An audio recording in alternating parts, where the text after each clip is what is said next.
What's up, guys? Welcome, What up? Welcome back to Gamehalla's most highly anticipated games of the month. This time for October. October? Yes, Are October. you sure? Yeah. Okay. We're gonna say it right. We've not the little guy's voice is gonna Okay. is gonna come up. So the first game we have is Crash Bandicoot. This is the first after a decade. For this one, for what we were able to see in the gameplays, demo, and the trailers, they really want to do new stuff for the game, like adding new characters, new different mechanics for the game. What else do you see? Well, first, we're not old school Crash fans. We didn't play, or at least I didn't play the original trilogy. when it came out. I just play it in the I have played it, but when I go to a friend's house, Right, exactly. I never owned the game. Yeah, because we weren't. I don't know. We weren't PS1 kids. I never had a PS1. No, I always have Nintendo. Nintendo, and then when PS2, then you kind of jumped into My PlayStation first a little PS console was the PS2. bit. Yeah. That's what happened to most people because it sold 150 million units. So But I do play it in the Uncharted game, yeah, and I die a bunch of times. I Yeah. see why people say that Crash is one of the first Dark Souls-like game that you Yeah. just died a bunch of times. And for what I have seen in the people who have played this demo or a little of the gameplay of the game, it has still the same vibe of that you die a lot. yeah. A couple of years ago, they released the Crash Insane trilogy, which was super popular. It got so big Yeah. for a remake and a remaster, which. And it looks so good. Yeah, it looks really good. Like you do the graphics comparison, the Insane trilogy looks really good, and it got really big. And even though, as far as I understand it, it had the same general gameplay. It was still base gameplay, kind of revamping the graphics, and it got so big because that's kind of why I think that's what they did. They threw the remaster out And to see if people will get still Yeah. into it. Yeah, to see how it does, and it worked. And they're like, let's do this, and they did Crash 4. As you know, Crash Bandicoot was originally made by Naughty Dog. Now it's being made by a developer called Toys for Bob. I find it really cool that after so much time they threw that out there, see how it tested the waters in the market, and saw that there was a market for this and people. And now this game's coming out, and all I can see is pure excitement. Yeah, everybody's just waiting for a new Crash game because just like Sonic, Mario, all these OG characters, Crash is definitely one of them. Yeah, everyone puts Crash on that pedestal.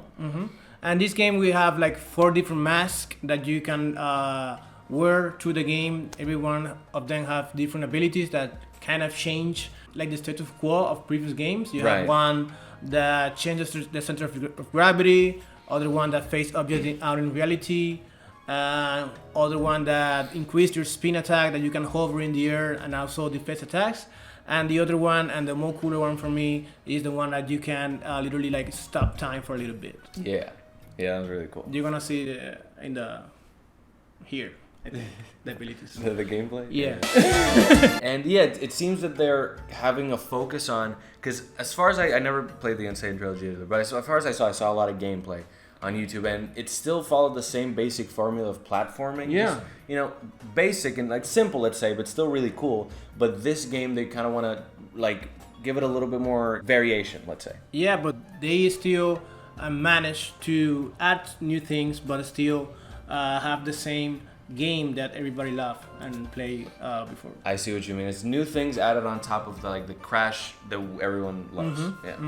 And also you have new characters. I think that's new too for this game versus the previous one, like Cortex, that is the bad guy, the lady one, I don't know her name, and Dingodile. And Dingodile, for what I have seen, is the most expected character that you can play in this game. It just looks really, really different compared to everything else. It has a mallet. It looks really cool. Okay, let's move to the next one. We have Star Wars Squadrons. Yeah, so Star Wars Squadrons is we've been posting about it on the Instagram page for a while. We've been kind of tracking EA Star Wars for a while, saying, oh, this got canceled, this and that, this was gonna happen, this didn't.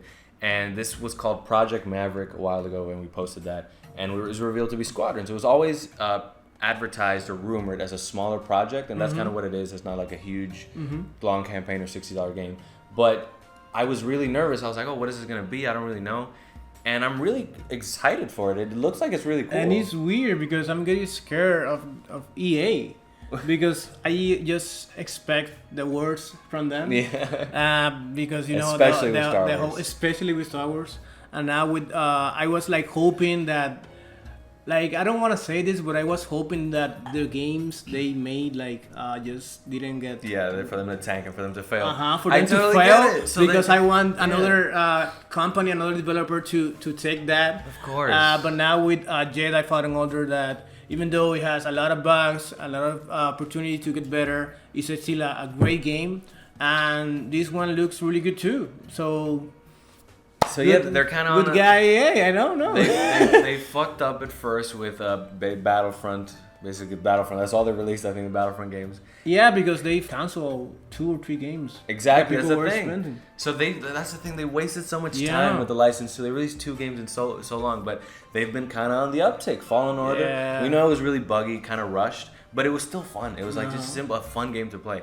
And then now this looks super cool. We've been on a minute. We haven't even talked about actually Squadrons, but we're gonna get to it. Okay, so the story mode is really simple. Just like I think 1 hour of gameplay, because they focusing on the multiplayer. You have different chips. You have 8 chips, 4 for the Imperials, 4 for the Rebels. Each one of them is different. You have heavy ones, support ones, someone that go faster, and that. So what is cool about this? What I like about this the most is that in order to play online, you need to have a certain time of flying time with each of the 8 chips. Are you serious? Like, you just can't jump in the multiplayer without having this in your log. Like, you have to have time with just not only 1, 2, with the 8 chips of the game before you can play any online game.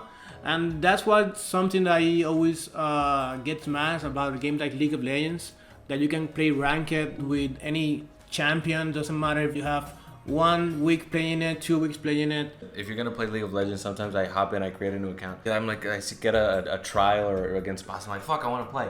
But it's true, it does make sense. It's just better for everyone. Yeah. For people to actually know the game, because it's such a team-based game, and this is the same thing with super this. team based. For what I've seen, you can be really good with any other chips. Yeah. But you need support. The angle that the advertising is going into it, and just simply how the game looks, like the actual gameplay mechanic aspects of the game, it seems like they're trying to make it an actual competitive team-based game based on a story that we really like of dogfights in space.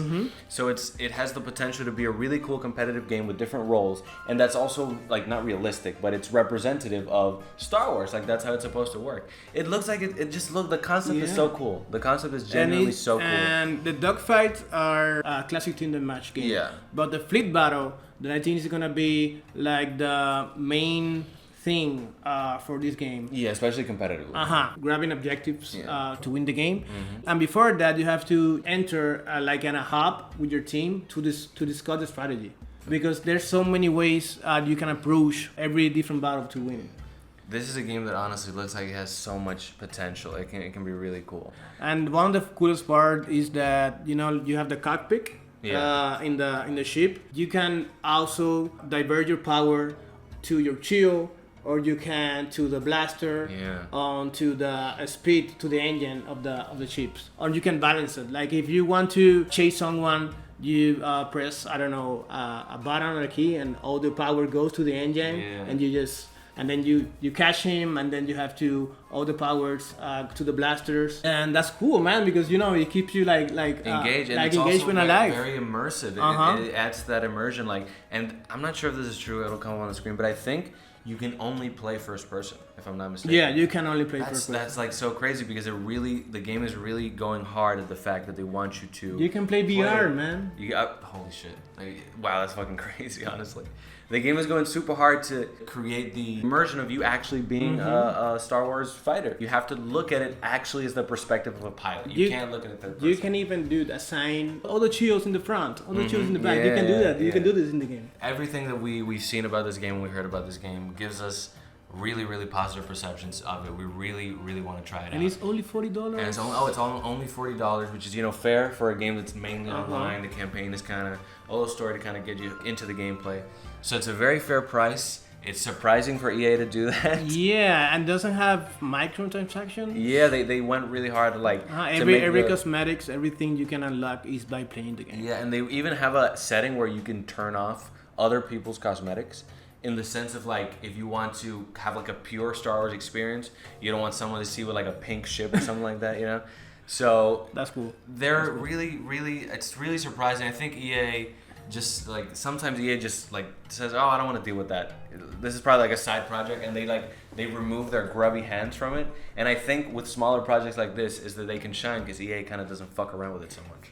All right, so next game we're going to talk about is World of Warcraft Shadowlands. World of Warcraft Shadowlands is not technically a new game. It's the expansion of the most popular MMO of all time, World of Warcraft. Is it though?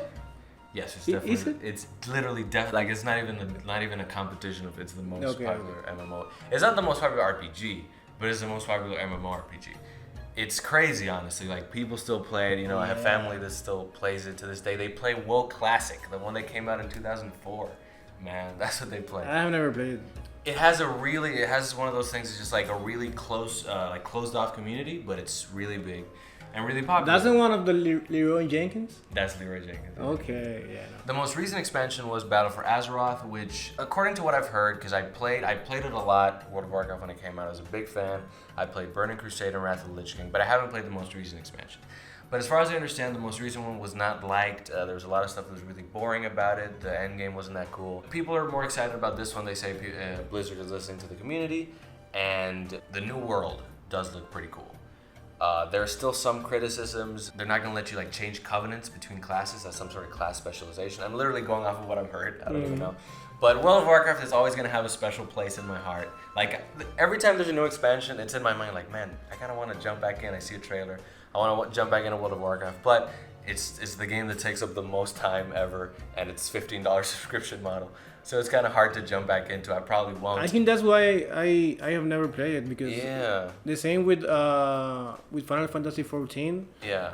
I don't feel like paying every month. It's an outdated model. Yeah. It just doesn't really work anymore. And you have to buy the game and play. They should have one or the other. They should have 15 and play the game. You stop playing the game, you just use $15. Not bad. When Final Fantasy and World of Warcraft, they keep upgrading with new expenses. But dude, I won't pay every freaking month for playing that. I think people who really just play that only play that. That's why it's so closed off. Like literally, people just because raiding takes hours, and you have to do stuff outside of raiding. People who play World of Warcraft literally like that's what they play, especially if you're like an adult that works and shit. But I think it looks cool. The trailers that I've seen look cool. So hopefully Blizzard can pull this one off. So jumping to another type of game, we have Ghostrunner. This is an indie one. It has like 5 different developers working on it. Indie developers. It's like Cyberpunk meets Ninja Gaiden meets what's the game called with the sand? Prince of Persia. Prince of Persia. You have a lot of slashing with the sword, wall running. You can stop time, or I don't know if you like just move too fast for a little bit, or you just stop time. I don't know. And you can also parry a lot of blast. But it looks beautiful. The environment, just like top-notch graphics. Yeah. And really, it is a cyberpunk game. Like you just saw any settings and you think about cyberpunk. Yeah, I think the biggest sell on this game is the trailer, because I hadn't heard about it. You told me about it, and I just saw that. I saw like a little bit of gameplay, a little bit of the trailer, and it's just that it looks so cool, looks so fast paced. I was right away like, yeah, this is cool. Yeah, cool. And the best part is not so expensive. It's gonna be $3.23 if you pre-order now on Steam. And you need like to escape from like I think it's like a jail. Like humanity is like in an apocalyptic time, I don't know. But something that didn't really like about when I watched some of the gameplays is that the sword skills aren't that satisfying. Like you just slash through paper, but when you just go to the enemy and you do that slashing, it doesn't feel like it doesn't look, because I haven't played it, but like it didn't look like deliver, just like insta kill the people, I feel like that's become kind of an expectation of gamers recently, and kind of like a staple of something that people expect because of some good games that have done that really well. Yeah. It's about providing a good feedback. A lot of games do it different ways, like, Smash Brothers that we really like, Ultimate. I feel like that's like, of all the games, the best one they've done, because like the hits have like a little delay. Like you really, in the simplest way possible, you really feel like you hit something, and there's a lot of feedback. In Sekiro, they did it. Now in Ghost of Tsushima, because when you are immersed in that and you just go for the kill and you literally slash through the robot, the person, whatever. If there's no impact, then you just take away. The game take you away from the. Like, that immersion. You want to feel that impact, and there's different ways to do that. You know, sound, controller vibration, like the screen stutters, and it's something that pretty much every developer needs to really learn how to get, because like that's something everybody expects now. You want your hits to. You want to feel them, you know. Yeah, but it wasn't main. True. They do the demo. Obviously, because they want feedback for gamers, and hopefully now when the game release, they will do something about that, because that's the only bad thing I could find about the game. Alright, so the last game in the list is going to be Watch Dogs Legion for this month, releasing this October 29th. Watch Dogs is a franchise that we don't really need to introduce. You know, it's the first game was one of the most hyped games ever. Didn't deliver that much, but Watch Dogs has been a long-standing franchise at this point. This being its third iteration. Even though the first one and the second one, like they were good games, but they didn't. They didn't live up to the hype. They're still doing different stuff, and this game is specifically doing that. Like, okay, let's do this, approach this another way. If see that now we can make it. Yeah. So for those who don't know, the gimmick or the appeal of this game, what they're trying to sell it is that you can play as anyone. You can play as any NPC. It's focused on a revolution, a literally resistance. Anyone. Yeah, like literally anyone. No Even artificial. that old lady. No artificial restrictions. Like anyone, but not this. Like literally every single NPC you see. The game is focused on a rebellion in London. The government becomes too authoritarian, and there's like a hacker rebellion happening. And we're gonna get into a little bit later of like the good things and the bad things. But firstly, honestly, it's an innovative thing. It's revolutionary. There hasn't been a game that has tried it at this level, as far as I know. So we do gotta give them props for that. And I love when games do that, man, because even though they don't deliver this time, they just then by doing this. They make way for other games to take that and make it better. They push that first step forward of being like, okay, we tried this, maybe it didn't work out, maybe we didn't deliver, but doing different type of shit like that is what kind of moves the game industry forward. Because somebody tried it, and maybe somebody's like, oh, they tried it, but maybe this is what was wrong, and let's do that. Yeah, it's definitely a good thing. And there are a lot of positives about it. A couple months ago, if I'm not mistaken, they did a gameplay thing. They gave a lot of content creators like a digital access to the game. And they said a lot of positive things, like you said, literally can be anyone. The characters have different abilities and different styles, different personalities. It can be cool. Yeah, every NPC has like a different thing that they're good at. Some are good at driving, some are good at hacking, fighting. Everyone has different things that they specialize, so you have to build your roster with all these different high abilities with every different one. Yeah, they have different weapons too. They all have like general hacking abilities that give you like a good sense of control around the world. Like in a car's driving, you can hack it. It crashes into somewhere, you can steal it. The world is pretty free as far as I understand. But, like we said, it is kind of a really new thing that they're trying out. And according to the people that we've seen talk about it, it has its positives and it has its negatives as well. The positive is you can approach any mission by different ways because you have to do it accordingly to your character that you're playing. So you can do the same mission with another character and you can approach that mission then differently. Exactly. But the thing is that if you have like 10, 20, 30 missions, it's hard to make it all then different. Yeah, specifically it happened with the recruitment missions. That's how the game works. You see an NPC, you can't just have him. You got to go on a certain quest to recruit him. And we've heard that even on like very few hours of gameplay, like a couple hours, people have had repeat missions. And that's kind of the thing. There are going to be limitations. If there are like 300 NPCs, we understand that they're not going to be 300 unique voices of dialogue and different things that they write.